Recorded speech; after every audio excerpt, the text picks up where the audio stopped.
Hi my dear students, myself Vidya Shree. I am Business Studies lecturer in Alpha Pre-University College, Nagar. This is my second video class. Yesterday I was done nature and significance of management. First topic, concept of management, meaning of management, what is the differences between efficiency and effectiveness, definitions of management and characteristics or features of management. Today I am going to explain importance of management. Some of the reasons management has the following importance, such as management helps in achieving group goals, management increases efficiency, management creates a dynamic organization, management helps in achieving personal objectives. Last one, management helps in the development of society. So these are some importance of the management. First point, management helps in achieving group goals. Yes, management helps in achieving group goals of the organization because the task of managers give a common directions to the individual efforts. It may help overall objectives can be achieved in the organization. So ಇಲ್ಲಿ ಏನು ಕೆಲಸವನ್ನು ವಹಿಸಿಕೊಂಡಿರುವಂತಹ ನಿರ್ವಾಹಕ ಆ ವ್ಯಕ್ತಿ ಕೆಲವೊಂದು ಮಾರ್ಗದರ್ಶನವನ್ನು individual ವ್ಯಕ್ತಿಗಳಿಗೆ ನೀಡೋದ್ರಿಂದ ಆ ವ್ಯಕ್ತಿಗಳೇನಾಗ್ತಾರೆ, ಮೋಟಿವೇಟ್ ಆಗ್ತಾರೆ. So it is helps to achieving group goals of the organisation. Second point, management increases efficiency. So ನಾನು ನಿನ್ನೆ ಕ್ಲಾಸಲ್ಲೇ ಹೇಳಿದ್ದೆ ಎಫಿಷಿಯನ್ಸಿ ಅಂದರೆ ಏನು ಅಂತೇಳಿ. ಏನು ಎಫಿಷಿಯನ್ಸಿ ಅಂತ ಹೇಳಿದ್ರೆ, efficiency means doing the task correctly with minimum cost, minimum time, minimum resources and minimum efforts. So efficiency helps to increase the productivity level in the organisations. ಪ್ರತಿಯೊಂದು ಸಂಸ್ಥೆಯ ಉದ್ದೇಶ ಏನಾಗಿರುತ್ತೆ, ಕಡಿಮೆ ಖರ್ಚಿನಲ್ಲಿ ಹೆಚ್ಚು ಉತ್ಪಾದನೆಯನ್ನು ಮಾಡುವಂಥದ್ದು ಪ್ರತಿಯೊಂದು ಸಂಸ್ಥೆಯ ಉದ್ದೇಶ ಆಗಿರುತ್ತೆ. So the aim of a manage reducing cost and increasing level of the productivity through better planning, organizing, staffing, directing and controlling activities in the organization. ಒಂದು ಸಂಸ್ಥೆಯಲ್ಲಿ ಕಡಿಮೆ ಖರ್ಚಿನಲ್ಲಿ ಹೆಚ್ಚು ಉತ್ಪಾದನೆಯನ್ನು ಮಾಡಬೇಕು ಅಂತ ಹೇಳಿದ್ರೆ ಪ್ರಾಪರ್ ಪ್ಲ್ಯಾನಿಂಗ್ ಇರಬೇಕು, ಆರ್ಗನೈಸಿಂಗ್ ಕರೆಕ್ಟಾಗಿರಬೇಕು, ಪ್ರಮುಖವಾಗಿ ಸ್ಟಾಫಿಂಗ್, ನೆಕ್ಸ್ಟು ಡೈರೆಕ್ಟಿಂಗ್, ಒಳ್ಳೆ ಮಾರ್ಗದರ್ಶನವನ್ನು ನೀಡುವಂತಹ ವ್ಯಕ್ತಿಗಳು ಇರಬೇಕು, ಅದೇ ರೀತಿ ಕಂಟ್ರೋಲಿಂಗ್ ಫಂಕ್ಷನ್ಸ್ ಕೂಡ ಇರಬೇಕು. ಸೊ ಈ 5 ಫಂಕ್ಷನ್ಗಳು ಕರೆಕ್ಟಾಗಿ ಪ್ರಾಪರ್ ಆಗಿದ್ದರೆ ಅಲ್ಲೇನಿರುತ್ತೆ, ಎಫಿಷಿಯನ್ಸಿ ಅನ್ನೋದು ಇರುತ್ತೆ. Next point, management creates a dynamic functions. So last ನಾನು ವಿಡಿಯೋ ಕ್ಲಾಸಲ್ಲಿ ಕೂಡ ಹೇಳಿದ್ದೆ, ನಾನು ಡೈನಾಮಿಕ್ ಅಂದರೆ ಏನಕ್ಕೆ ನಾವು ಮ್ಯಾನೇಜ್ಮೆಂಟನ್ನು ಡೈನಾಮಿಕ್ ಫಂಕ್ಷನ್ ಅಂತೇಳಿ ಕನ್ಸಿಡರ್ ಮಾಡ್ತೀವಿ ಅಂತ ಹೇಳಿ. ಹೌದು, ಮ್ಯಾನೇಜ್ಮೆಂಟನ್ನು ಡೈನಾಮಿಕ್ ಫಂಕ್ಷನ್ಸ್ ಅಂತೇಳಿ ಕನ್ಸಿಡರ್ ಮಾಡ್ತಾರೆ. ಏನಕ್ಕೆ ಅಂತ ಹೇಳಿದ್ರೆ, the management interact with the external environment such as economic factors, social factors and political factors.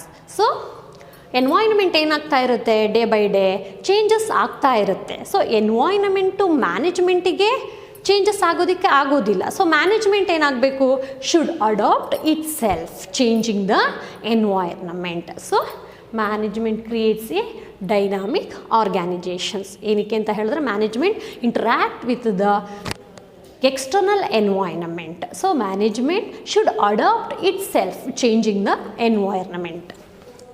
Next, management helps in achieving personal objectives.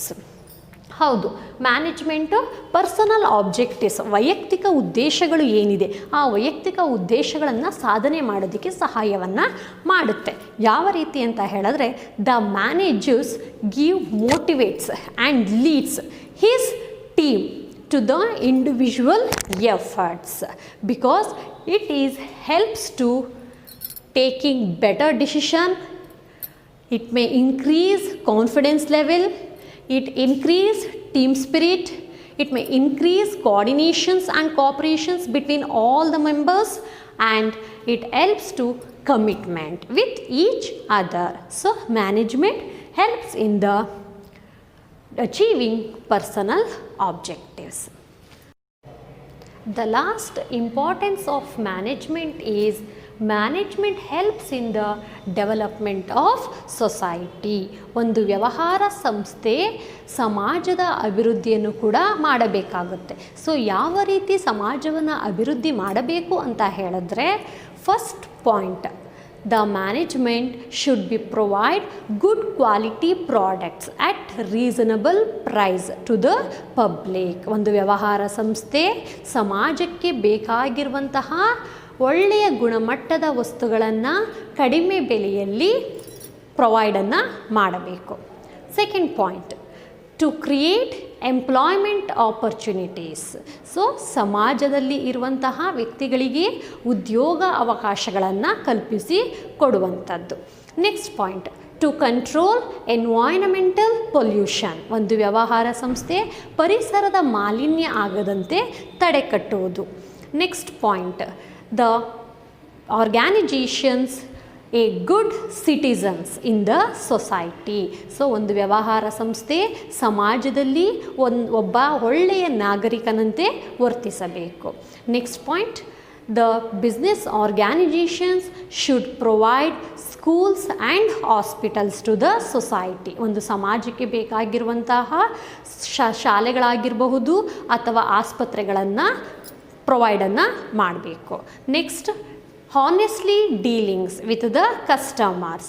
Last point, the business organizations should pay income tax to the government. ಒಂದು ವ್ಯವಹಾರ ಸಂಸ್ಥೆ ಸಮಯಕ್ಕೆ ಸರಿಯಾಗಿ ತೆರಿಗೆಯನ್ನು ಸರ್ಕಾರಕ್ಕೆ ಪಾವತಿ ಮಾಡುವಂಥದ್ದು. So ಇದಿಷ್ಟು ಕಾರ್ಯಗಳನ್ನು ಒಂದು ವ್ಯವಹಾರ ಸಂಸ್ಥೆ ಮಾಡೋದ್ರಿಂದ ಸೊಸೈಟಿ ಏನಾಗುತ್ತೆ, ಡೆವಲಪ್ ಆಗೋದಕ್ಕೆ ಸಾಧ್ಯ ಆಗುವಂಥದ್ದು. So these are some importance of management. The next topic is objectives of management. The objectives of management mainly classified into 3 categories. What are? First one, organizational objectives, social objectives. Last one, personal or individual objectives. Here the organizational objectives again classified into 3 categories. Number 1, survival, profit and growth. Let me explain what is the organizational objectives. The management should responsible for setting and achieving overall objectives of the organization. It has to should achieve varieties of goals in the organizations in all areas, considering the interest of shareholders, employees, customers and government. ಪ್ರತಿಯೊಂದು ವ್ಯವಹಾರ ಸಂಸ್ಥೆಗೆ ಕೂಡ ತನ್ನದೇ ಆದಂತಹ ಉದ್ದೇಶಗಳನ್ನು ಒಳಗೊಂಡಿರುತ್ತದೆ. ಅದರಲ್ಲಿ ಆರ್ಗ್ಯಾನೈಜೇಷನಲ್ objectives ಕೂಡ ಒಂದು ವ್ಯವಹಾರ ಸಂಸ್ಥೆಯ ಮ್ಯಾನೇಜ್ಮೆಂಟ್ ಇದೆ. ಆ ಮ್ಯಾನೇಜ್ಮೆಂಟೇ ವ್ಯವಹಾರದ ಉದ್ದೇಶಗಳನ್ನು ಸೆಟ್ ಮಾಡೋದಕ್ಕೆ, ಅಚೀವ್ ಮಾಡೋದಕ್ಕೆ ಜವಾಬ್ದಾರಿಯನ್ನು ಪಡೆದುಕೊಂಡಿರುವಂಥದ್ದು. ಸೊ ಈ ಆರ್ಗ್ಯಾನೈಜೇಷನಲ್ ಆಬ್ಜೆಕ್ಟಿವ್ಸ್ನ ಅಚೀವ್ ಮಾಡಬೇಕು ಅಂತ ಹೇಳಿದ್ರೆ ಕೆಲವೊಂದು ಏರಿಯಾಸ್ ಇಂಟ್ರೆಸ್ಟ್ ಅದನ್ನು ನಾವು ಕನ್ಸಿಡರ್ ಮಾಡಬೇಕಾಗುತ್ತೆ. ಸೊ ಆ ಏರಿಯಾಸ್ ಯಾವ್ಯಾವುದು ಅಂತ ಹೇಳಿದ್ರೆ, ಇಂಟ್ರೆಸ್ಟ್ ಯಾವ್ಯಾವುದು ಅಂತ ಹೇಳಿದ್ರೆ, ಫಸ್ಟ್ ಒನ್ನು ಶೇರ್ ಹೋಲ್ಡರ್ಸ್ ಇಂಟ್ರೆಸ್ಟ್ನ ಕನ್ಸಿಡರ್ ಮಾಡಬೇಕಾಗುತ್ತೆ. ಎಂಪ್ಲಾಯೀಸ್ ಇಂಟ್ರೆಸ್ಟನ್ನು ಕನ್ಸಿಡರ್ ಮಾಡಬೇಕಾಗುತ್ತೆ, ಗವರ್ನಮೆಂಟ್ ಇಂಟ್ರೆಸ್ಟನ್ನು ಕನ್ಸಿಡರ್ ಮಾಡಬೇಕಾಗುತ್ತೆ. ಸೊ ಅದೇ ರೀತಿ ಎಂಪ್ಲಾಯೀಸ್, ಕಸ್ಟಮರ್ಸ್ ಇವ್ರದ್ದು ಕೂಡ ಇಂಟ್ರೆಸ್ಟನ್ನು ಕನ್ಸಿಡರ್ ಮಾಡಿ ಉದ್ದೇಶಗಳನ್ನು ಈಡೇರಿಸಬೇಕಾಗುತ್ತೆ. The main organisational objectives is properly utilise the human and material resources. So organizational objectives again classified into 3 categories: survival, profit, growth. First one is survival. Survival ಅಂದರೆ ಏನು? What is the survival? Survival ಅಂತ ಹೇಳಿದ್ರೆ continue exist.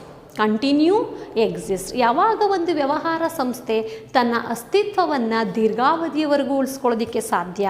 ಯಾವಾಗ ಅಂತ ಹೇಳಿದ್ರೆ ಒಂದು ವ್ಯವಹಾರ ಸಂಸ್ಥೆ ಸಮಾಜದ ಅಗತ್ಯತೆಗಳನ್ನು ಯಾವಾಗ ಪೂರೈಸುತ್ತಾ ಹೋಗುತ್ತೋ ಆವಾಗ ಮಾತ್ರ ಒಂದು ವ್ಯವಹಾರ ಸಂಸ್ಥೆ ಲಾಂಗ್ ಟರ್ಮ್, ದೀರ್ಘಾವಧಿಯವರೆಗೆ ಉಳಿಯೋದಕ್ಕೆ ಸಾಧ್ಯ. Next, profit. So each and every organisations main objectives ಏನಾಗಿರುತ್ತೆ? ಲಾಭವನ್ನು ಗಳಿಸುವಂಥದ್ದು. ಸೊ ಲಾಭ ಅಂದರೆ ಏನು? Profit means excess of income over the expenses. ಯಾವಾಗ ಒಂದು ವ್ಯವಹಾರ ಸಂಸ್ಥೆಯಲ್ಲಿ ಖರ್ಚಿಗಿಂತ ಆದಾಯ ಜಾಸ್ತಿ ಇರುತ್ತೋ ಅದನ್ನು ನಾವು ಪ್ರಾಫಿಟ್ ಅಂಥೇಳಿ ಕನ್ಸಿಡರ್ ಮಾಡುವಂಥದ್ದು. Next growth. ಗ್ರೌತ್ ಅಂದರೆ ಏನು? Growth means process of increasing a size of the organisation. ಒಂದು ವ್ಯವಹಾರ ಸಂಸ್ಥೆಯ ಗಾತ್ರ ಏನಿದೆ ಆ ಗಾತ್ರವನ್ನು ಇನ್ಕ್ರೀಸ್ ಮಾಡುವಂಥದ್ದು growth.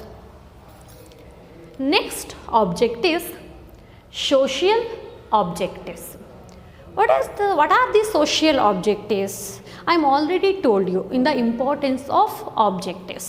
The management has the following social objectives, such as number 1, providing good quality products to the public. Second point, to provide employment opportunities to the public. Next one, a business organizations a good citizens in the society. Next, the business organization should control environmental pollution. Next point, honestly dealing with the customers. Next point, the business organization timely payment of taxes. So these are some social objectives of the management. So ಯಾವ್ಯಾವುದು ಅಂತ ಹೇಳಿದ್ರೆ social objectives, number 1, ಒಂದು ಸಮಾಜಕ್ಕೆ ಬೇಕಾಗಿರುವಂತಹ ವಸ್ತುಗಳನ್ನು, ಅಗತ್ಯತೆ ವಸ್ತುಗಳನ್ನು ಕಡಿಮೆ ಬೆಲೆಯಲ್ಲಿ ಪ್ರೊವೈಡ್ ಮಾಡುವಂಥದ್ದು. ನೆಕ್ಸ್ಟ್, ಒಂದು ಸಮಾಜಕ್ಕೆ ಬೇಕಾಗಿರುವಂತಹ ಉದ್ಯೋಗ ಅವಕಾಶಗಳನ್ನು ಕಲ್ಪಿಸಿಕೊಡುವಂಥದ್ದು. ಸೊ ನೆಕ್ಸ್ಟ್ ಒನ್, ಪರಿಸರ ಮಾಲಿನ್ಯ ಆಗದಂತೆ ನೋಡಿಕೊಳ್ಳುವಂಥದ್ದು. ನೆಕ್ಸ್ಟ್, ಒಂದು ವ್ಯವಹಾರ ಸಂಸ್ಥೆ ಸಮಾಜದಲ್ಲಿ ಒಬ್ಬ ಒಳ್ಳೆಯ ನಾಗರಿಕನಂತೆ ವರ್ತಿಸುವಂಥದ್ದು. ನೆಕ್ಸ್ಟ್, ಹಾನೆಸ್ಟಾಗಿ ಕಸ್ಟಮರ್ಸ್ ಜೊತೆ ವ್ಯವಹಾರವನ್ನು ನಡೆಸುವಂಥದ್ದು. ಲಾಸ್ಟ್ ಒನ್, ಏನು ಒಂದು ಮ್ಯಾನೇಜ್ಮೆಂಟ್ ಇದೆ ಅಥವಾ ಒಂದು ವ್ಯವಹಾರ ಸಂಸ್ಥೆ ಏನಿದೆ ಆ ವ್ಯವಹಾರ ಸಂಸ್ಥೆ ಸರ್ಕಾರಕ್ಕೆ ಸರಿಯಾದ ಸಮಯಕ್ಕೆ ತೆರಿಗೆಯನ್ನು ಪಾವತಿ ಮಾಡುವಂಥದ್ದು. So these are some social objectives of the management. Last point, personal or individual objectives. So personal ಅಂತ ಹೇಳಿದ್ರೆ ವೈಯಕ್ತಿಕವಾದಂತಹ ಉದ್ದೇಶಗಳು. ಒಂದು ವ್ಯವಹಾರ ಸಂಸ್ಥೆ ಅಂತ ಹೇಳಿದ್ರೆ ಆ ವ್ಯವಹಾರ ಸಂಸ್ಥೆಯಲ್ಲಿ ಹಲವಾರು ವ್ಯಕ್ತಿಗಳು ಕೆಲಸವನ್ನು ನಿರ್ವಹಿಸುವಂಥದ್ದು. ಸೊ ಅವ್ರದ್ದು ನೀಡ್ಸ್ ಮತ್ತು ವಾಂಟ್ಸನ್ನು ಏನು ಮಾಡಬೇಕಾಗುತ್ತೆ, ಒಂದು ವ್ಯವಹಾರ ಸಂಸ್ಥೆ ಫುಲ್ಫಿಲ್ ಮಾಡಬೇಕಾಗುತ್ತೆ. ಸೊ ಆ ನೀಡ್ಸ್ಗಳು ಯಾವ್ಯಾವುದು ಅಂತ ಹೇಳಿದ್ರೆ, first one, financial needs.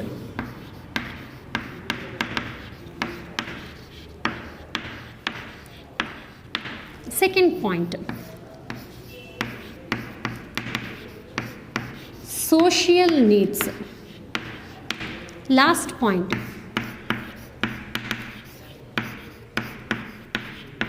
high level needs. So these are some personal or individual objectives of the management. ಯಾವ್ಯಾವುದು? ಒಂದು financial needs, second one social needs, next one high level needs. So financial needs ಅಂದರೆ ಏನು? Providing salaries to the employees. ಪ್ರತಿಯೊಬ್ಬ ವ್ಯಕ್ತಿ ಕೆಲಸವನ್ನು ನಿರ್ವಹಿಸೋದು ಯಾವ ಕಾರಣಕ್ಕಾಗಿ? ಸಂಬಳಕ್ಕಾಗಿ. ಸೊ ಒಂದು ಮ್ಯಾನೇಜ್ಮೆಂಟ್ ಏನು ಮಾಡಬೇಕು? ಎಂಪ್ಲಾಯೀಸ್ಗೆ ಅವರ ಕೆಲಸಕ್ಕೆ ತಕ್ಕ ಹಾಗೆ ವೇತನವನ್ನು ನೀಡುವಂಥದ್ದು. Second point social needs. Social needs ಅಂದರೆ ಏನು? The management able to recognise one who have special skills, knowledge, qualification, experience, backgrounds. So ಯಾವ ವ್ಯಕ್ತಿ ಒಂದು ವ್ಯವಹಾರ ಸಂಸ್ಥೆಯಲ್ಲಿ ಕೆಲವೊಂದು ವಿಶೇಷವಾದಂತಹ ಜ್ಞಾನ ಆಗಿರ್ಬೋದು, ಕೌಶಲ್ಯತೆಗಳಾಗಿರ್ಬೋದು, ವಿದ್ಯಾರ್ಥಿಗಳಾಗಿರ್ಬೋದು ಮತ್ತು ಅನುಭವವನ್ನು ಪಡೆದುಕೊಂಡಿರುತ್ತಾನೋ ಅಂತಹ ವ್ಯಕ್ತಿಗಳನ್ನು ಆಯ್ಕೆ ಮಾಡಿ ಅವರಿಗೆ ಕೆಲವೊಂದು ಗಿಫ್ಟ್ಸ್ಗಳಾಗಿರ್ಬೋದು, ಮೆಮೊಟಸ್ ಆಗಿರ್ಬೋದು ಅಥವಾ ಎಕ್ಸ್ಟ್ರಾ ರೆಮ್ಯುನರೇಷನ್ನ ನೀಡುವಂಥದ್ದನ್ನು ಮಾಡಬೇಕಾಗತ್ತೆ. Last needs high level needs. So high level needs ಏನು ಹೇಳುತ್ತೆ ಅಂತ ಹೇಳಿದ್ರೆ the management provide opportunities to personal growth and development of an employees. So these are some personal or individual objectives. So first one ಏನು ಹೇಳುತ್ತೆ? Financial needs. ಪ್ರತಿಯೊಬ್ಬ ವ್ಯಕ್ತಿಗೂ, ಪ್ರತಿಯೊಬ್ಬ employees ಯಾರು ಒಂದು ಸಂಸ್ಥೆಯಲ್ಲಿ ಯಾರು ಒಂದು ಸಂಸ್ಥೆಯಲ್ಲಿ ಕೆಲಸವನ್ನು ನಿರ್ವಹಿಸುತ್ತಾ ಇರ್ತಾರೋ ಆ ವ್ಯಕ್ತಿಗಳಿಗೆ ಕೆಲಸಕ್ಕೆ ತಕ್ಕ ಹಾಗೆ ಸಂಬಳವನ್ನು ನೀಡುವಂಥದ್ದು. ಸೊ ಸೆಕೆಂಡ್ ಪಾಯಿಂಟ್ ಏನು ಹೇಳುತ್ತೆ? ಸೋಷಿಯಲ್ ನೀಡ್ಸ್ ಅಂದರೆ ಏನು?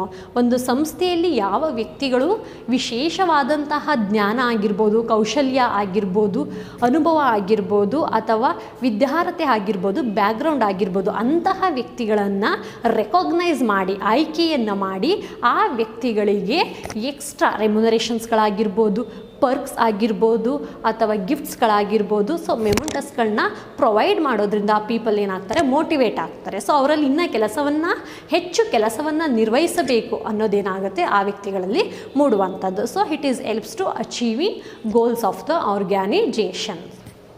Last one high level needs. So the management should provide opportunities to personal growth and development of an employees. So these are some objectives of the management. Okay, ಇವತ್ತಿನ ನನ್ನ video ಕ್ಲಾಸಲ್ಲಿ ನಾನು ನಿಮಗೆ importance of management ಮತ್ತು objectives of management ಅಂದರೆ ಏನು ಅಂತೇಳಿ explain ಮಾಡಿಕೊಟ್ಟಿದ್ದೀನಿ. ಇನ್ನು ಫರ್ದರ್ ಕ್ಲಾಸಲ್ಲಿ ನಾನು ನೆಕ್ಸ್ಟ್ ಟಾಪಿಕ್ಗಳನ್ನ ಎಕ್ಸ್ಪ್ಲೇನ್ ಮಾಡಿಕೊಡ್ತೀನಿ. So thank you.